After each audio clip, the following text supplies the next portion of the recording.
Hello friends, मेरा नाम है नाना। आप देखना शुरू कर चुके एक बार फिर से हमारा एजुकेशन चैनल टॉक विद नमन। देखिए, जैसा कि आपको पता है कि इस चैनल में वीकली करंट अफेयर्स का एक स्पेशल वीडियो आता है जो कि संडे संडे को आता है, और जिसमें हम टोटल जो वीक में आपके एग्जाम से रिलेटेड जो भी घटनाएं हुई होती हैं, जो एग्जाम में आनी इम्पॉर्टेंट है और आनी है, उनसे रिलेटेड हम जो है डिस्कशन करते हैं। और वो डीपली डिस्कशन होता है, उसमें पूरी एक करंट अफेयर्स को उठाते हैं और उसके बारे में डीप में कन्वर्सेशन करते हैं, उसको बताते हैं आपको कि क्या क्या चीज़ें उसके अंदर है ना। फिर उसके बाद एक मॉक टेस्ट चल रहा है जो हमारा मंडे से फ्राइडे चल रहा है, और उसके 9 एपिसोड जो है वो शूट हो चुके हैं और आपके अपलोड भी हैं हमारे चैनल पे, आप जाके वहाँ देख सकते हो। उसमें टोटल 30 क्वेश्चन होके मिक्स 30 क्वेश्चन होते हैं और ऑब्जेक्टिव टाइप होते हैं। उसमें पहले हम आपको क्वेश्चन पुट करते हैं, फिर उसका आंसर पुट करते हैं 10 से 20 सेकंड आपको प्रोवाइड करवा के, ठीक है। तो वो अगर आप फॉलो करना चाहें तो वो हमारा जो चैनल है टॉक विद नमन, उसमें पड़े हैं। और इसी चैनल में ये वीकली करंट अफेयर्स वाली आज 22 एपिसोड जो है वो हम शूट कर रहे हैं, ठीक है। चलिए, तो बिना देर करते हुए शुरू करते हैं। शुरू करने से पहले आपको बता दें कि अगर आपने अभी तक हमारा टेलीग्राम चैनल ज्वाइन नहीं किया तो लिंक डिस्क्रिप्शन में, वहाँ से जाके आप ज्वाइन कर सकते हैं। वहाँ पे भी डेली आपको इंपॉर्टेंट आर्टिकल्स, पीडीएफ और भी जितने जो भी चीज़ें होती हैं आपके एग्जाम से रिलेट करती हुई, वो आपको वहाँ पे मिलती है। जैसे हम डेली करंट अफेयर्स वहाँ पे यहाँ पे नहीं बता सकते आपको, हम वीकली यहाँ बताते हैं, तो वो डेली करंट अफेयर्स आपको वहाँ पे टेलीग्राम चैनल में मिल जाएगा।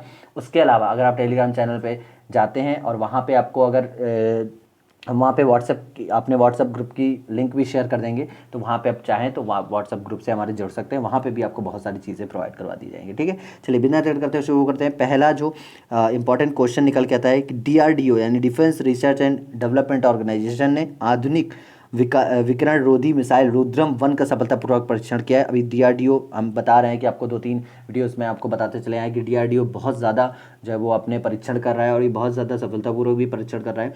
तो ये जो नया है रुद्रम 1, ये भी आपके एग्जाम से इंपॉर्टेंट है, क्योंकि आपसे इस तरह के, देखिए, पहले हम आपको क्वेश्चन बताएंगे, उसके बाद बताएंगे किस तरह से क्वेश्चन आपसे पूछ सकता है, और इसी क्वेश्चन से निकाल के देखिए। पहला क्वेश्चन तो आपसे यही पूछ सकता है कि आधुनिक विकिरण रोधी मिसाइल रुद्रम 1 किसके द्वारा विकसित की गई, तो ये डीआरडीओ के द्वारा विकसित की गई, ठीक है। ये किस तरह की मिसाइल है, तो ये एंटी रेडिएशन मिसाइल है। एंटी रेडिएशन मिसाइल किस तरह की होती है, देखिए, अन्य देश की सीमाओं पर लगे रडार को ध्वस्त करेगी ये, और ये जहाज़ों पर लगाई जाएगी। देखिए, जैसा कि आप देख सकते हैं, मैं आपको बता दूं, ये देखिए जहाज पे ये एक मिसाइल, ये जो मिसाइल है ये है रुद्रम। आपको यहाँ पे दिख रहा होगा रुद्रम लिखा है, बहुत छोटा लिखा है इसलिए आपको शायद न दिख पा रहा हो। तो ये क्या करेगी कि ये किसी भी हवाई जहाज में या जो फाइटर जेट होते हैं हमारे, उनमें लगाई जाएगी। और जैसे ही, देखिए, कोई भी देश कंट्री होती है तो उसमें क्या होता है कि कोई भी कंट्री के ऊपर से जैसे ही आप अपना जहाज या जो भी लेके जाते हैं, तो वो उस देश में लगी होती है रडार, जो इसको डिटेक्ट कर लेती है और उस डिटेक्ट करने के बाद इसको ध्वस्त कर देती है आपके जहाज को। जैसा कि हमारे अभिनंदन वर्धमान वाले केस में हुआ था, जो कि रडार ने उनको कैच कर लिया था, उनके विमान को, और उसके बाद वहाँ पे मिसाइलें छोड़ दी गई, जिससे उनका विमान जो है ध्वस्त होकर पाकिस्तान के अंदर ही गिर गया था, ठीक है, सीमा के आसपास। तो इसमें क्या होगा कि ये जो मिसाइल आप देख रहे हैं, ये क्या करेगी कि लैंड कर, मतलब किसी भी देश के ऊपर से गुजरने से पहले उसकी रडार को वो ट्रैक करके और उस पर लॉन्च हो जाएगी अपने आप, और जहाज़ों पर लगाई जाएगी ये, और रडार जो होंगे उनको ध्वस्त कर देगी। इससे क्या होगा कि वो जो देश है उसके ऊपर से हमारा विमान जो है वो गुजर सकता है, आता नहीं था। तो आई थिंक ये सारी चीज़ें आपको समझ में आ गई होंगी। एग्जाम से जो इंपॉर्टेंट क्वेश्चन बन सकता है वो यही बन सकता है। मैंने आपको बताया कि रुद्रम 1 किसके द्वारा बनाई गई, तो डीआरडीओ के द्वारा बनाई गई। ये किस तरह की मिसाइल है, तो ये एंटी रेडिएशन मिसाइल है, रडार को ध्वस्त करने के लिए बनाई गई, ठीक है। चलिए, नेक्स्ट क्वेश्चन की बात कर लेते हैं। प्रधानमंत्री मोदी ने स्वामित्व योजना के तहत संपत्ति कार्ड का वितरण करने की योजना शुरू की। स्वामित्व योजना क्या है, देखिए, ये स्वामित्व योजना एक तरह से अधिकतर गांव वाले क्षेत्रों में लगाई गई है, मतलब ये वहाँ पे लागू करी जाएगी। और ये कब लॉन्च हुई थी, पहले इंपॉर्टेंट क्वेश्चन आपका से पूछ सकता है कि ये कब लॉन्च की गई थी स्वामित्व योजना। तो ये 11 अक्टूबर को लॉन्च की गई। पहले मैं इसको छोटा कर लेता हूँ, ठीक है, तो आपको अच्छे से समझा सकता हूँ। चलिए, तो ये कब लॉन्च की गई, तो 11 अक्टूबर। कब, 11 अक्टूबर को लॉन्च की। क्या, स्वामित्व योजना, ठीक है। चलिए, नेक्स्ट क्वेश्चन आपसे पूछेगा कि ये किस तरह की योजना है। तो मैं आपको बता दूं कि ये एक एसएमएस के द्वारा प्रोवाइड करवाई जाएगी, और उन गांव वाले लोगों को, मतलब ग्रामीण क्षेत्रों में 1 लाख लोगों को उनके प्रॉपर्टी कार्ड इसी मोबाइल एप्लीकेशन में डाउनलोड मतलब मिलेंगे। क्या होगा, लिंक से एसएमएस भेजा जाएगा, और उस लिंक पर जैसे ही क्लिक करेंगे तो उनका एक तरह से, मैं फिर से आपको समझाने की कोशिश करता हूँ। जैसे देखिए, ये आपका घर है, ठीक है, गांव वाले क्षेत्रों में। अब यहाँ पे सरकार क्या कर रही है, यहाँ पे ड्रोन के द्वारा आपका ये जो इसका सर्वे कर रही है घर का, ठीक है। तो आपको, जैसे गांव में क्या होता है कि, शहरों में क्या होता है कि हर एक घर का डेटा होता है उनके पास। अब गाँव में क्या होता है कि डेटा वो चेंज होता रहता है, ठीक है। तो जो आपका घर होगा उसकी जो लोकेशन होगी वो ड्रोनिंग लोकेशन होगी, ड्रोन के द्वारा उसको ट्रैक किया जाएगा और उससे आपके घर का एरिया जो होगा वो आपको डिज़ाइन करके एक स्वामित्व, एक संपत्ति कार्ड के रूप में, जो ये योजना है स्वामित्व योजना, इस संपत्ति कार्ड के रूप में आपको दे दी जाएगी, ठीक है सर। और इसका फुल फॉर्म में मैं अभी बताऊंगा। ये एक तरह का प्रॉपर्टी कार्ड आपका होगा, मतलब कोई भी ऐसे कब्जा नहीं कर सकता आपके गांव वाली लोकेशन, मतलब गांव वाले घर पे या किसी चीज़ पे, है ना। तो ये इस तरह का एक कार्ड होगा जिसमें आपकी प्रॉपर्टी का पूरा रिकॉर्ड रहेगा और इसे आप as a property card show कर सकते हैं, जैसे कि हमारे घर के कागज होते हैं उस तरह से आप शो कर सकते हैं, ठीक है। और इसका फेज जो है वो 2020 से 2024 तक में होगा, मतलब 2020 से 2024 के अंदर अंदर ये सारी चीज़ें इंप्लीमेंट की जाएंगी। और ये किसके द्वारा किया जाएगा, मतलब किस मिनिस्ट्री के अंदर होगा, तो ये होगा, मैं आपको बता दूं, ministry of Panchayati Raj, ministry of Panchayati Raj के द्वारा ये किया जा रहा है स्वामित्व योजना आपकी। और स्वामित्व का मैं फुल फॉर्म बता दूं, आपके बहुत सारे एग्जाम्स में पूछा जाएगा स्वामित्व का फुल फॉर्म। पहले मैं आपको एक चीज़ और बता देता हूँ, देखिए ये 6.62 लाख गांवों में किया जाएगा। ये जो स्वामित्व योजना है इसको 6.62 लाख गांवों में किया जा रहा है। और कहाँ कहाँ के गाँवों में किया जा रहा है, कुछ स्पेसिफिक स्टेट चुनी गई, जैसे यूपी, महाराष्ट्र और फिर एमपी, ठीक है, फिर उत्तराखंड और नेक्स्ट जो है वो कर्नाटका। इन जितनी भी मैं आपको बता चुका हूँ, मतलब ये जितनी भी जगह हैं, स्टेट है, इन स्टेटों के अंदर इसका जो है वो इम्प्लीमेंटेशन किया जाएगा। अब लास्ट क्वेश्चन मैं आपको बता देता हूँ इससे रिलेटेड, स्वामित्व योजना का फुल फॉर्म, मतलब स्वामित्व का फुल फॉर्म क्या है। देखिए स्वामित्व का फुल फॉर्म ये बहुत इंपॉर्टेंट है, आपसे पूछा जा सकता है। सर्वे, देखिए इस पे मत जाइएगा क्योंकि ये मैं अभी जो है ये जो शूट कर रहा हूँ ये मोबाइल से कर रहा हूँ, इतनी छोटी स्क्रीन पे आपको अच्छे से नहीं समझा सकता हूँ, ठीक है। तो जिस तरह से मैं कोशिश कर रहा हूँ आपको समझाने की, क्योंकि लैपटॉप है मेरे पास, लेकिन उसमें जो है आपको देखते होंगे बहुत सारे चैनल्स में कि वहाँ पे आपको बहुत छोटे छोटे अच्छे तरीके से समझा देता है, तो वो लोग पेन टैबलेट का यूज़ कर सकते हैं, करते हैं। और अभी इस चैनल पर आप लोग उतना मेरे को एक तरह से पुश नहीं कर रहे हो, एक तरह से व्यूज़ नहीं आ रहे उस चैनल पे, तो मैं जो इतनी सारी चीज़ें इकट्ठा कर सकूँ, पेन टैबलेट ले सकूँ, अटैच कर सकूँ फिर आपको, तो जो चीज़ें मेरे को मिल पा रही हैं मोबाइल से ही सारी चीज़ मैं कर पा रहा हूँ, तो इसलिए आप अभी इसमें टेस्ट करने की कोशिश करिए। और जैसा कि आपको मतलब आप अगर पुश करते हो मेरे को अच्छे व्यूज़ आते हैं इस पर और अच्छे बैकअप आते हैं, तो मैं फ्यूचर में पेन टैबलेट भी लूँगा तो आसानी से आपको समझा सकता हूँ, ठीक है। चलिए तो अभी आप समझ लीजिए, survey of villagers and mapping with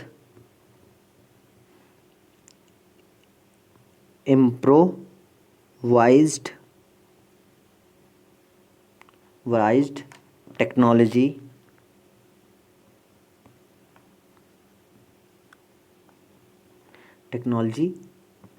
in village area. एक सेकेंड, सॉरी थोड़ी प्रॉब्लम हो गई थी, तो मैं आपको ऐसे ही समझा देता हूँ, मेरे को नहीं लगता मैं लिख पाऊँगा। देखिए survey of villagers and mapping with improvised technology in village area, स्वामित्व का ये फुल फॉर्म होगा। अगर आपको कहीं पे पूछ लेता है स्वामित्व का फुल फॉर्म जो बताइए, ये जो शुरू की गई है, तो इसका क्या होगा, ये ओ साइलेंट है यहाँ पे, ठीक है, ओ साइलेंट है, ये यहाँ पे एंड साइलेंट है, ठीक है। स्वामित्व of survey of villagers and mapping with improvise technology in village area, ठीक है। चलिए ये था इसका फुल फॉर्म। तो आपसे अलग अलग क्वेश्चन पूछ सकता है कि स्वामित्व योजना किस मंत्रालय के द्वारा शुरू की गई, तो मिनिस्ट्री ऑफ पंचायती राज के द्वारा। कब से कब तक की है, तो ये 2020 से 2024 तक के फेजेस में, अलग अलग फेजेस में इम्प्लीमेंटेशन होगा इसका। कितने गाँवों में हो, गाँव में भी पूछ सकता है, तो 6.62 लाख गाँव के अंदर ये इम्प्लीमेंटेशन होगा, ठीक है। अच्छे, और इसके अंदर कितने लोगों को प्रॉपर्टी कार्ड डाउनलोड करने का ऑप्शन दिए गए, तो 1 लाख लोगों को। लॉन्च कब हुई थी, तो 11 अक्टूबर को हुई थी। इतने सारे क्वेश्चन आपसे पूछ सकता है, ठीक है। चलिए नेक्स्ट, और इसका ये भी पूछ सकता है कि इसका उद्घाटन किसने किया था, मतलब ये लॉन्च किसने की थी, तो ये नरेंद्र मोदी जी ने लॉन्च की थी, ठीक है। चलिए ये थोड़ी चीज़ें हैं जो आप पढ़ लीजिएगा, है ना। चलिए नेक्स्ट, केंद्रीय, अच्छा ये पीडीएफ चाहिए हो तो आप टेलीग्राम चैनल ज्वाइन करेंगे, वहाँ पे मैं पीडीएफ ये प्रोवाइड करवा दूंगा आपको। केंद्रीय कपड़ा मंत्री ने विश्व कपास दिवस के अवसर पर भारतीय ब्रांड कपास ब्रांड कस्तूरी कॉटन जारी किया। क्या है भाई ये कस्तूरी कॉटन? देखिए पहले ये चीज़ देख लीजिए आप, ये ब्रांड का लोगो है कस्तूरी कॉटन इंडिया, यहाँ पे आप देख सकते हो, ठीक है, ये ब्रांड का लोगो है। और ये कौन है? हमारी कपड़ा मंत्री, कौन, क्या नाम है इनका? तो स्मृति ईरानी जी इनका नाम है, ठीक है। अगर आपसे पूछता है कि कपड़ा मंत्री कौन है, तो ये केंद्रीय कपड़ा मंत्री हैं स्मृति ईरानी जी, ठीक है। अच्छा, अब ये क्यों लॉन्च की गई थी कस्तूरी कॉटन का ब्रांड? देखिए अभी सेकंड विश्व कॉटन दिवस मनाया गया था, दूसरा विश्व कॉटन दिवस कब मनाया गया था? 60 अक्टूबर को। तो इसीलिए इस दिन यहाँ पे इंडिया ने अपना नया ब्रांड, जैसे आपने बहुत सुना होगा कि एडिडास का ब्रांड, इस ब्रांड का ये ब्रांड है, और अलग अलग तरह के ब्रांड होते हैं, तो कॉटन में अपना ब्रांड कस्तूरी कॉटन के नाम से इंडिया ने ये जो है वो लॉन्च किया है। आपसे क्वेश्चन पूछ सकता है कि कसूरी कॉटन किसका ब्रांड है? तो एक इंडियन ब्रांड है, और इसमें कपास के वस्त्र का जो निर्माण किया जाएगा अलग अलग टाइप के। किसने लॉन्च की थी? तो केंद्रीय मंत्री ने लॉन्च की थी। कौन सी केंद्रीय मंत्री, क्या नाम है उनका कपड़ा मंत्री का? तो ये स्मृति ईरानी जी हैं, ठीक है। चलिए ये कुछ चीज़ें हैं आपको मैं बता देता हूँ इनके बारे में भी। देखिए केंद्रीय कपड़ा मंत्री ने हाल ही में 7 अक्टूबर 2020 को केंद्रीय विश्व कपास द्वितीय विश्व कपास के अवसर पर एक ब्रांड और भारतीय कपास के लिए लोगो का अनावरण किया। लोगो का, सॉरी, ये लोगो जो आप देख रहे थे ये लोगो था। ब्रांडिंग कसूरी कपास शुरू में भारत में उगाए जाने वाले लंबे चौड़े कपास पर लागू और निर्धारित मानकों को पूरा करती है। विश्व कपास दिवस 2020 के लिए थीम कपास फाइबर जो मुझे मिलता है ये थी, ठीक है।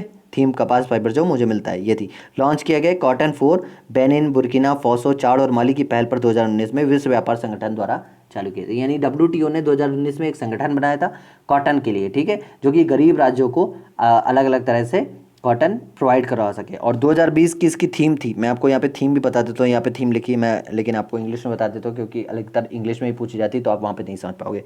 तो द थीम थी द फाइबर दैट मूव्स मी। ये 2020 की कॉटन डे की थीम थी, ठीक है। चलिए और भी क्वेश्चन पूछ सकता है अगर आपसे, कॉटन किस टाइप की फसल है? क्योंकि हमारी फसलें कितने टाइप की होती हैं? 3 टाइप की। कौन कौन सी? रबी की फसल, खरीफ की फसल और जायद की फसल। तो कॉटन किस टाइप की फसल है? खरीफ की फसल है, ठीक है।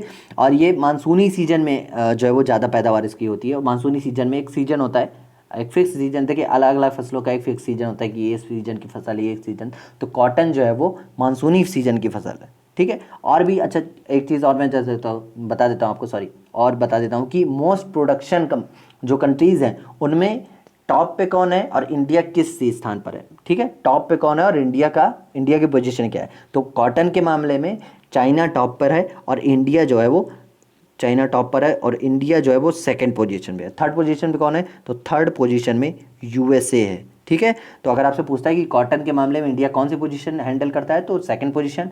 फर्स्ट पोजीशन कौन है? चाइना की है, और थर्ड USA की है, ठीक है। चलिए नेक्स्ट। अच्छा नेक्स्ट क्या है? नेक्स्ट ये है कि स्टेट वाइज कौन टॉप कर रहा है इंडिया के अंदर। तो स्टेट वाइज टॉप करने में गुजरात पहले नंबर पे है, ठीक है। दूसरे नंबर पे कौन है? दूसरे नंबर पे महाराष्ट्र है। तीसरे नंबर पे कौन है? तीसरे नंबर पे तेलंगाना। तीसरे नंबर पे कौन है? तेलंगाना है। चौथे नंबर पे कौन है? चौथे नंबर पे आंध्र प्रदेश है। आंध्र प्रदेश में बहुत आपको पढ़ाता हूँ क्योंकि ये बहुत से यहाँ से अच्छी अच्छी स्कीमें निकलती हैं। अच्छा पाँचवें नंबर पे कौन है? पाँचवें नंबर पे है भाई राजस्थान। कौन है पाँचवें नंबर पे? राजस्थान। तो ये स्टेट वाइज आपको दे दी मैंने, ठीक है। चलिए अच्छा, अब एक्सपोर्टिंग कंट्री में इंडिया का कौन सा नंबर है? तो इंडिया थर्ड नंबर पे एक्सपोर्टर है अपना, ठीक है। थर्ड पोजीशन में एक्सपोर्टिंग कंट्री में, मतलब ये थर्ड नंबर पे एक्सपोर्ट करता है, ठीक है। चलिए नेक्स्ट। भारतीय नौसेना और भारतीय तटरक्षक ने अरब सागर में संयुक्त अभ्यास सागर कवच आयोजित किया। देखिए अभी तक मैंने आपको पढ़ा है कि अभी पासेक्स नौसेना अभ्यास अलग अलग देशों के साथ किए। पहले हमने USA, जापान, फिर उसके बाद बांग्लादेश। अभी प्रीवियस वीडियो में बताया था कि मैंने जब हम लोगों ने बांग्लादेश के साथ किया, जो इंडियन नेवी का और बांग्लादेश की नेवी का हुआ था, है ना। तो अभी क्या हुआ है कि देखिए अभी इसमें कोई बाहर की नहीं है। देखिए हमारी भारतीय नौसेना ने किया है और किसने किया है? भारतीय तटरक्षक यानी coast guard, Indian coast guard. तो इन दोनों ने संयुक्त अभ्यास किया है। ये देखिए आप, अभ्यास में क्या होता है कि हम लोग अपने अपने जो अलग अलग टाइप के युद्ध के हथियार होते हैं और अलग अलग टाइप की जो टेक्नोलॉजी होती है उसको टेस्ट करके देखते हैं। इससे क्या होता है कि वर्ल्ड में कंट्री की पोजीशन मतलब एक तरह से अच्छी तरीके से देखते हैं कि हाँ इनके पास ये चीज़ें हैं और इस तरह की वो एक तरह से प्रदर्शन होता है। ठीक है, तो ये अभ्यास होते रहते हैं। और अभी हाल ही में सागर का अगर आपसे पूछता है क्वेश्चन कि सागर कवच जो संयुक्त अभ्यास था वो किसके किसके बीच में होता है, तो भारतीय नौसेना और भारतीय तटरक्षक दल के बीच में हुआ था। ठीक है, इंडियन कोस्ट गार्ड। चलिए नेक्स्ट क्वेश्चन, ये आप यहाँ पे पढ़ सकते हैं। नेक्स्ट क्वेश्चन, वरिष्ठ आईपीएस अधिकारी एम.ए. गणपति को नागरिक उड्डयन सुरक्षा ब्यूरो यानी बीसीएएस के महानिदेशक के रूप में नियुक्त किया गया है। ठीक है, तो ये क्वेश्चन आपसे पूछ सकता है। अच्छा, वो जो मैंने आपको पहले वाला क्वेश्चन बताया था, एक सेकंड मैं आपको वहाँ पे थोड़ी और जानकारी दे देता हूँ कि ये जो सागर कवच है ये साल में 2 बार होता है। ठीक है, तो अगर आपसे पूछता है कि कितने बार होता है संयुक्त अभ्यास जो कवच सागर कवच है, ये पहले सागर कवच नाम रखा गया, लेकिन जो हमारे इनके साथ होता है यानी इंडियन नेवी और इंडियन कोस्ट गार्ड के बीच में कितने साल में कितने बार होता है, तो 2 बार संयुक्त अभ्यास होता है। ठीक है, नागरिक उड्डयन, ये जो क्वेश्चन है आपका, एक सेकेंड, हाँ ये जो क्वेश्चन है आपका, नागरिक उड्डयन सुरक्षा ब्यूरो के महानिदेशक कौन है, तो ये एम.ए. गणपति, इनको नियुक्त किया गया है, एम.ए. गणपति। ओके, मैं चेंज कर लूँ क्या इसका कलर? ठीक है, चेंज हो गया। तो एम.ए. गणपति इनका नाम है। ठीक है, चलिए, director general of bureau of civil aviation security. ठीक है, यानी नागरिक उड्डयन मंत्रालय नागरिक उड्डयन सुरक्षा ब्यूरो का जो इनको डायरेक्टर जनरल बनाया गया है। ठीक है, तो ये इंपॉर्टेंट अपॉइंटमेंट में आप याद कर सकते हो। चलिए, ग्रामीण क्षेत्रों में 100% जल कनेक्शन प्रदान करने वाला पहला राज्य गोवा बना है। तो ये ग्रामीण क्षेत्रों में 100% नल जल कनेक्शन का जो प्रदान करने वाला है गोवा राज्य पहला राज्य बना है। ठीक है, तो यहाँ पे जो है वो 100% जो ये नल का पानी है ये प्रोवाइड करवा दिया गया है। चलिए नेक्स्ट क्वेश्चन के बारे में देख लेते हैं। तो इसके पहले हम थोड़ी सी जानकारी ले लेते हैं। जल शक्ति मंत्रालय ने घोषणा की गोवा ग्रामीण में 100% नल जल कनेक्शन प्रदान करने वाला भारत का पहला राज्य बना है। राज्य में लगभग 2.3 लाख यानी 2.3 लाख घरों को कवर कर लिया गया है। ठीक है, जल जीवन मिशन के सफल कार्यान्वयन पर गोवा ग्रामीण क्षेत्रों में 100% घरेलू जल कनेक्शन प्रोवाइड करा दिए गए। हर घर जल राज्य बन गया है। ठीक है, ये एक कोट लाइन है। ठीक है, चलिए, राज्य में जल परीक्षण सुविधाओं को मजबूत करने के लिए गोवा 14 जल गुणवत्ता परीक्षण के लिए प्रयोगशालाओं में प्राप्त करने की प्रक्रिया में है।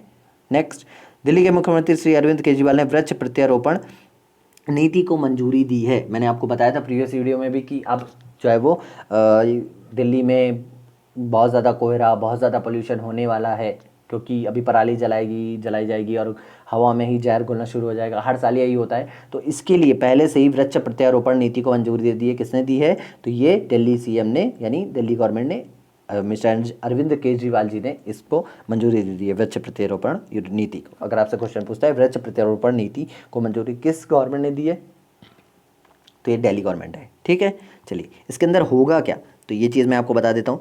इसके अंदर क्या होगा, दिल्ली के मुख्यमंत्री श्री अरविंद केजरीवाल के नेतृत्व में मंत्रिमंडल ने वृक्ष प्रत्यारोपण नीति को मंजूरी दी है। यह नीति उन 80% पेड़ों को प्रत्यारोपण करना अनिवार्य कर देती है जिन्हें एक विकास परियोजना के लिए गिराया जा रहा है। मतलब अगर दिल्ली में किसी एरिया में कंस्ट्रक्शन के लिए मतलब कोई नई जगह बनाने के लिए या कोई नया मॉल या किसी भी चीज़ के लिए अगर वहाँ पे पेड़ों को काटा जा रहा है, तो वो उसका प्लांटेशन करवाना जो है वो अनिवार्य कर दिया गया है कि इसको प्लांटेशन करवाइए आप किसी अन्य जगह पे। इस तरह की चीज़ें हैं, बहुत सारी चीज़ें हैं जो इस तरह की होती रहती हैं। इसके अलावा पूरक वृक्षारोपण के रूप में एक अतिरिक्त 10 पौधे लगाए जाने, मतलब एक पौधा उखड़ा है तो एक अतिरिक्त 10 पौधे और लगाए जाएंगे। देश में यह नीति सबसे पहले है और विकास परियोजना के लिए 10 या उससे कम पेड़ गिर जाने पर यह नीति जो है वो लागू नहीं होती है। ठीक है, नेक्स्ट, 11 अक्टूबर को यूनिसेफ द्वारा विश्व स्तर पर बालिका का अंतर्राष्ट्रीय दिवस मनाया गया। ये बहुत ज़्यादा इंपॉर्टेंट क्वेश्चन है। और पहले तो क्वेश्चन पूछ लेता है कि कब मनाया जाता है, तो आपका आंसर यहीं पे है कि ये 11 अक्टूबर को मनाया जाता है। किसके द्वारा मनाया जाता है, दूसरा क्वेश्चन का आंसर ये है, यूनिसेफ के द्वारा मनाया जाता है। और एक चीज़ इंपॉर्टेंट, देखिए, हर जब कोई इंपॉर्टेंट डे होता है तो उसकी थीम पूछी जाती है। मैं आपको एक काम करूंगा, मैं इंपॉर्टेंट डे जनवरी से लेके अब तक के इंपॉर्टेंट डेज का एक वीडियो प्रॉपर बना दूंगा और इसमें जो इंपॉर्टेंट थीम्स है उसको जो है वो प्रॉपर फिक्स कर दूंगा, जो मतलब इस बार किस दिन हुआ है और इसकी थीम क्या थी। अब मैं आपको बता दूं कि इसकी थीम क्या थी। किसकी थीम, इसकी थीम यानी बालिका का अंतर्राष्ट्रीय दिवस, अंतर्राष्ट्रीय बालिका दिवस की थीम क्या थी, तो इस बार की थीम थी माई वॉइस और आवर इक्वल फ्यूचर। ये इस बार की थीम थी, my voice our equal future. ठीक है, चलिए अगर आपसे पूछता है अंतर्राष्ट्रीय बालिका दिवस की थीम क्या थी इस बार की 2020 की, तो my voice our equal future थी। कब मनाया गया? 11 अक्टूबर को। किसके द्वारा मनाया गया? यूनिसेफ के द्वारा। ठीक है, चलिए ये जो इंपॉर्टेंट ऑर्गेनाइजेशन है जैसे यूनिसेफ हो गई और भी वर्ल्ड बैंक हो गई, है ना, ये इनके लिए मैंने आप प्रॉपर वीडियो बना रखा है। आप इंपॉर्टेंट इंटरनेशनल ऑर्गेनाइजेशन को देख सकते हैं, वहाँ पे 6 से 7 वीडियो हैं और वहाँ पे मैंने हर एक वीडियो में 5-5, 6-6 इंटरनेशनल ऑर्गेनाइजेशन को कवर किया है। वहाँ पे आपको प्रॉपर पूरी डिटेल मिल जाएगी। ठीक है, चलिए तो ये है, इसके बारे में थोड़ा सा पढ़ लीजिएगा, है ना। चलिए नेक्स्ट क्वेश्चन, आंध्र प्रदेश राज्य सरकार ने छात्रों को स्कूल किट प्रदान करने के लिए जगन्ना विद्या कनुका योजना, जो कनुका योजना है वो शुरू की है। अच्छा, क्या है भाई ये कनुका योजना? तो जगन्ना विद्या कनुका योजना मैंने आपको इसमें ही बताया था, अपने मॉक टेस्ट वाले में इस क्वेश्चन को सॉल्व कराया था। ठीक है, चलिए आंध्र प्रदेश गवर्नमेंट ने शुरू की। आंध्र प्रदेश गवर्नमेंट की एजुकेशन से रिलेटेड बहुत सारी योजनाएं हैं और भी अदर अलग प्रकार की, मैंने आपको भी बताया था कि आंध्र प्रदेश की बहुत ज़्यादा योजनाएं आती हैं, है ना। अच्छा, अब इसका बजट क्या है? पहली चीज़ तो इस योजना का बजट क्या है? तो 650 करोड़ इस योजना का बजट है। इसमें होगा क्या? इसमें होगा ये कि 43.32 लाख 43.32 लाख गवर्नमेंट छात्रों को स्कूल किट प्रदान की जाएगी। अब उस स्कूल किट में क्या होगा ये भी जान लीजिए। स्कूल किट में क्या होगा भाई? 1 पेयर शूज़ होंगे और 3 पेयर्स ड्रेस होंगी, जो उनकी ड्रेस होती है वो होंगी, 1 जोड़ी जूते, 3 जोड़ी उनकी ड्रेस और 2 जोड़ी उनके मोजे होंगे, बुक्स होंगी स्कूल, और स्कूल का जो होता है बेल्ट होगी, है ना, और भी कई चीज़ें होंगी जो इस योजना के तहत बच्चों को बांटी जाएंगी। ठीक है, चलिए आई होप ये सारी चीज़ें आपको इंपॉर्टेंट जो है वो मैं लेके आता हूँ, आपको समझ में आए। अगर देखिए वीडियो अच्छी लग रही है तो वीडियो को लाइक करिए। अगर वीडियो नहीं अच्छी लग रही है, आपको कोई प्रॉब्लम है वीडियो से, तो आप प्लीज़ कमेंट सेक्शन में बताइए कि इस पॉइंट पे हमको प्रॉब्लम है या इस वजह से हमको प्रॉब्लम है, वो चीज़ सही करने की कोशिश करेंगे हम। ठीक है, आप लोग ना व्यूज़ ना कुछ, चलिए मैं हर वीडियो पे आपको एक ही चीज़ रिवाइज करवाता हूँ। ठीक है, अच्छा आज जो मेन क्वेश्चन है वो ये निकल के आता है, भारत के पहले वर्टिकल लिफ्ट रेलवे सी ब्रिज पंबन का निर्माण तमिलनाडु के रामेश्वरम में चल रहा है। अच्छा, ये क्या होगा भाई? देखिए ये रामेश्वरम से तमिलनाडु को जोड़ेगा, ये जो ब्रिज है। अच्छा, इस ब्रिज की खासियत क्या है? देखिए ये आप देख रहे हो यहाँ पे, ये एक तरह से रेल के लिए बनाया गया है। तो आप ये देखो, ये देख रहे हो ये वाली जगह, सॉरी इसको मैं थोड़ा सा मोटा कर देता हूँ। ये तो देख रहे हो ये जगह है, मतलब यहाँ से रेल गुजरेगी। और जब भी किसी भी, ये पानी है, समुद्र है, और जब भी किसी जहाज़ को, समुद्री जहाज़ को निकलना होगा तो ये जो होगी ये ऊपर उड़ जाएगी। ये लिफ्टिंग में है, ये ऊपर उड़ जाएगी अपने आप, और यहाँ से जहाज़ जो है वो निकल जाएगा और फिर ये वापस से आके ऐसे ऐड हो जाएगी और यहाँ से ट्रेनें निकलनी शुरू हो जाएगी, जैसे ये आप देख रहे हो। ठीक है, तो आई होप ये सारी चीज़ें समझ में आ गई होगी। अब बताता हूँ मैं आपको इसकी इंपॉर्टेंस। पहला क्वेश्चन आपसे पूछेगा कि पहला वर्टिकल लिफ्ट रेलवे की सी ब्रिज कहाँ बन रहा है? तो ये रामेश्वरम से तमिलनाडु को जोड़ने के लिए बन रहा है। ठीक है, इसका निर्माण कार्य तमिलनाडु के रामेश्वरम में चल रहा है। दूसरी चीज़ आपसे पूछेगा कि किसका कौन बना रहा है? तो ये इंडियन रेलवेज के द्वारा रेलवे विकास निगम के द्वारा बनाया जा रहा है। कब से बनाया जा रहा है? 2020 से 19 या 20 से बनाया जा रहा है। कब तक बन जाएगा? 21 तक बन जाएगा, दिसंबर 2021 में ये बन जाएगा। ठीक है, अगर किसी पानी, मैंने आपको बताया कि अगर पानी में जहाज़ को निकलना है तो रेलवे पटरी अपने आप जो है वो ऊपर उठ जाएगी, सॉरी ये जो रेलवे पटरी है अपने आप ऊपर उठ जाएगी और यहाँ से जहाज़ निकल जाएगा, ये वापस यहाँ पे नीचे आ जाएगी। ठीक है, चलिए आई थिंक आपको ये सारी चीज़ समझ में आ रही हैं। चलिए इसका खर्चा मैं बताऊँ तो 280 करोड़ रुपए इसका जो है वो लागत बताई जा रही है। नेक्स्ट, विश्व बैंक ने हाल ही में अपनी द्विवार्षिक जो दक्षिण एशिया आर्थिक फोकस रिपोर्ट है वो जारी कर दी है। इसके अंदर क्या होता है देखिए, आपको बता दूँ, एक सेकेंड, अब यहाँ पे मैं आपको समझाने की कोशिश करता हूँ। देखिए विश्व बैंक ने हाल ही में अपनी द्विवार्षिक दक्षिण एशिया आर्थिक फोकस रिपोर्ट की जारी की है। 2020 के पतन यानी ख़त्म होते होते संस्करण का शीर्षक ब्रिटेन या ब्रोकन और अनौपचारिकता और कोविड-19 है। मतलब इस बार जो आर्थिक स्थिति है वो बहुत ज़्यादा ख़राब है हर कंट्री की, ये इस रिपोर्ट में दिखाया गया है। ठीक है, इसके अलावा रिपोर्ट में अफगानिस्तान, बांग्लादेश, भूटान, भारत, मालदीव, नेपाल, पाकिस्तान और श्रीलंका भी शामिल हैं। इन कंट्रीज़ के बारे में बताया गया। यहाँ पे रिपोर्ट में भविष्यवाणी की गई कि कोविड-19 महामारी के बीच स्कूलों के विस्तारित बंद होने से 400 बिलियन अमेरिकी डॉलर और 600 बिलियन अमेरिकी डॉलर के बीच कहीं भी भारत की भविष्य की कमाई में सेंध लग सकती है, क्योंकि छात्रों का सीखने का स्तर आगे चलकर खराब उत्पादकता में बदल जाएगा। मतलब क्या हुआ कि इन लोगों ने पहले से ही प्रिडिक्शन कर ली। प्रिडिक्शन क्या होती है, मतलब इन लोगों ने पहले से ही अंदाज़ा लगा लिया कि इस कोविड-19 के चलते जो जो बच्चे हैं, यानी जो 400 जो बच्चे हैं जो स्कूल नहीं गए, उन बच्चों के स्कूल ना जाने की वजह से फ्यूचर में किसी भी कंट्री को या भारत को ही 400 बिलियन डॉलर का नुकसान होगा। कैसे होगा भाई? इनके प्रेडिक्शन के अनुसार ये जैसे बच्चे होंगे तो बच्चे क्या होंगे, कॉलेज जाएंगे, कॉलेज जाएंगे तो अच्छी एजुकेशन पाएंगे, अच्छी एजुकेशन पाएंगे तो उनकी अच्छी जॉब लगेगी, जॉब लगेगी तो वो कमाएंगे और टैक्स पे करेंगे। ठीक, अब क्या हुआ, बच्चों स्कूल जाना कोविड की वजह से बंद कर दिया। ठीक है, मैंने आपको जैसे प्रीवियस वीडियो में बताया कि बहुत सारे बच्चों का मैंने आपको आंकड़ा भी दिया था। वो आंकड़ा कितना था कमेंट सेक्शन में बताइए। आपको आंकड़ा दिया था कि इतने बच्चों के जो है वो स्कूल नहीं गए।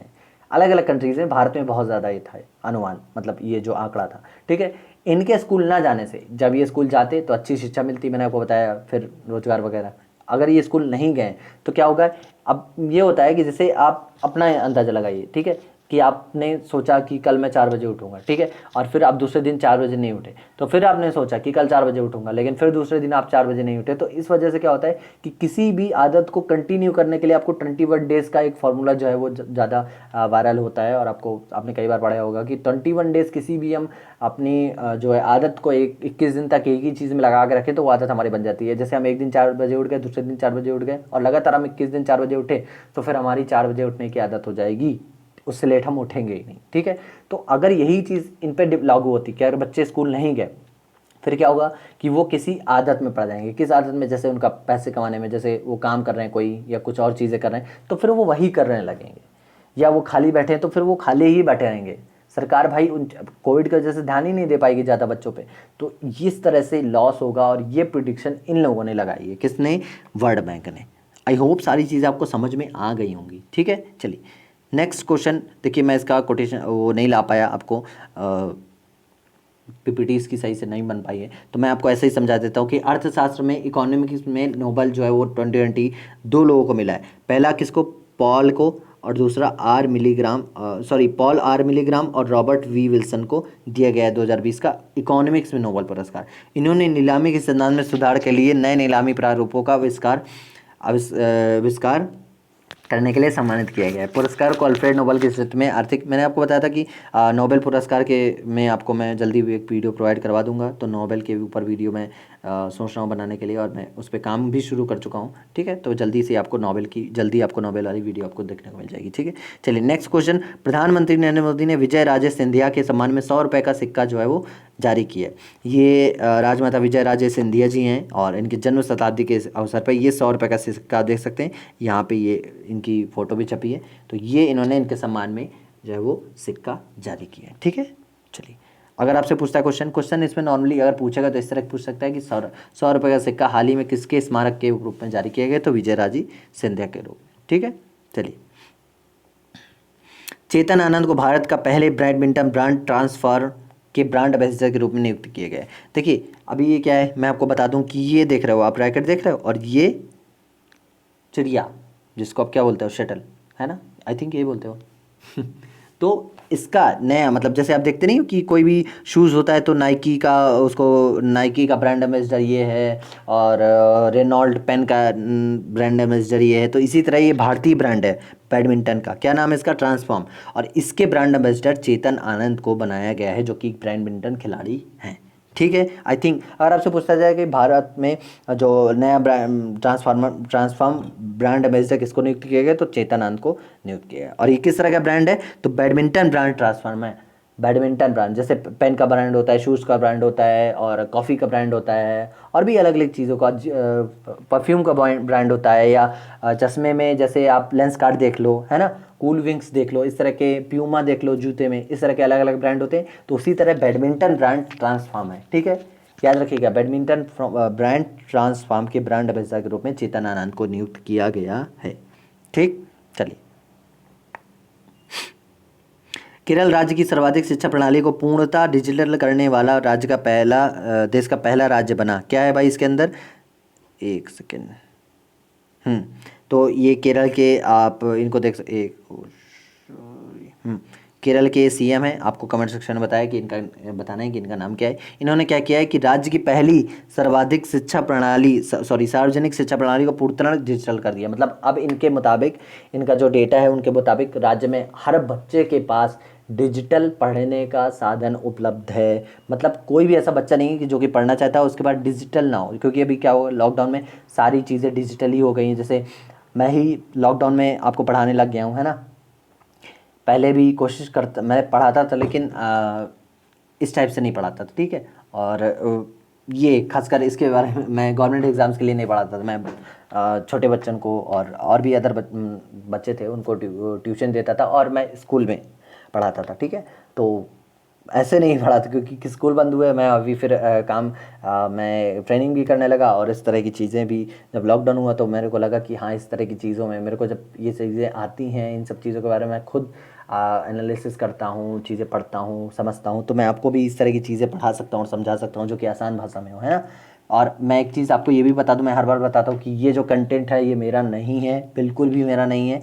और मैं ये कंटेंट जो है वो दूसरे दूसरे का कंटेंट जो है वो आपको मैं मिक्स करके पढ़ाता हूँ। मतलब वो जो जिसका ये कंटेंट है वो डेली पढ़ाते हैं, और मैं उनका कंटेंट डेली से उठा के वीकली में एक तरह से कंप्रेस करता हूँ, और फिर मैं आपको चीज़ें जो इंपॉर्टेंट होती हैं वो आपको समझाने की कोशिश करता हूँ, ठीक है।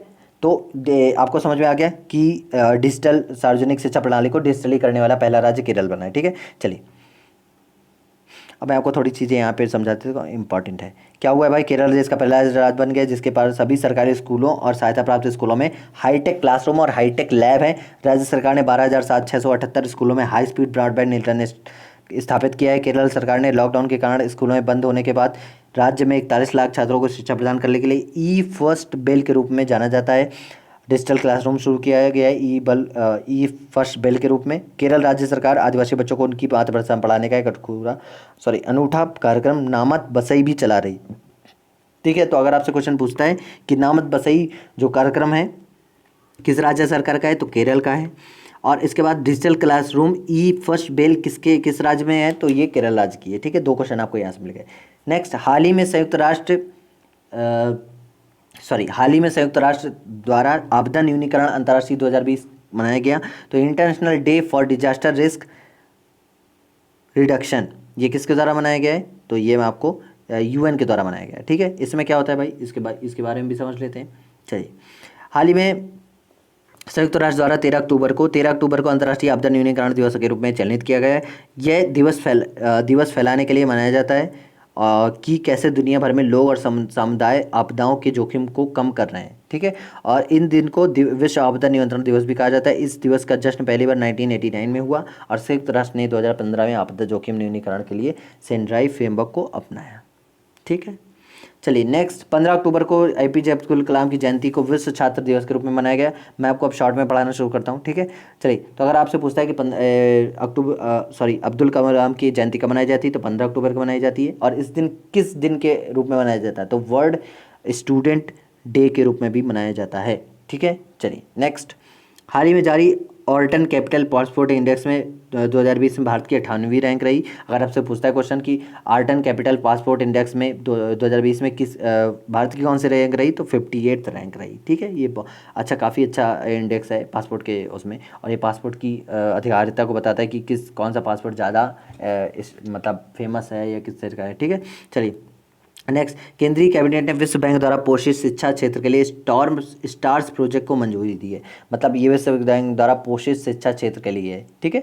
मतलब अच्छी शिक्षा और अच्छा पोषण जो है वो प्रोवाइड करवाया, जो वर्ल्ड बैंक के द्वारा स्टार्स प्रोजेक्ट्स है। चलिए, भारत की पहली ऑस्कर पुरस्कार विजेता भानु अथैया कॉस्ट्यूम डिजाइनर का निधन हो गया है।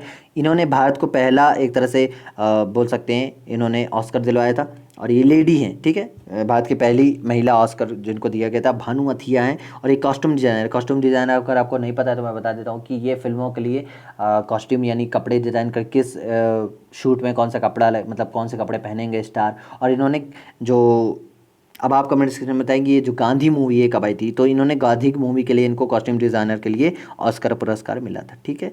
इनका भी निधन हो गया। इस तरह के बहुत सारे इंपॉर्टेंट क्वेश्चन पूछ लेता है कि भानु अथैया जिनका हाल ही में निधन हो गया वो कौन थी, तो कॉस्ट्यूम डिज़ाइनर थी, और उनको क्या पहला कौन सा पुरस्कार जीता था उन्होंने, तो ऑस्कर पुरस्कार उनको मिला था। ठीक है। हाल ही में भारतीय सेना ने महाराष्ट्र राज्य पुलिस के साथ आतंकवाद रोधी संयुक्त अभ्यास सुरक्षा कवच आयोजित किया। अभी मैंने सागर कवच पढ़ाया था आपको, ये सुरक्षा कवच है। भारतीय यानी इंडियन आर्मी ने महाराष्ट्र की पुलिस के साथ आतंकवाद रोधी संयुक्त अभ्यास के लिए एक सुरक्षा कवच आयोजित किया। ठीक है, चलिए नेक्स्ट।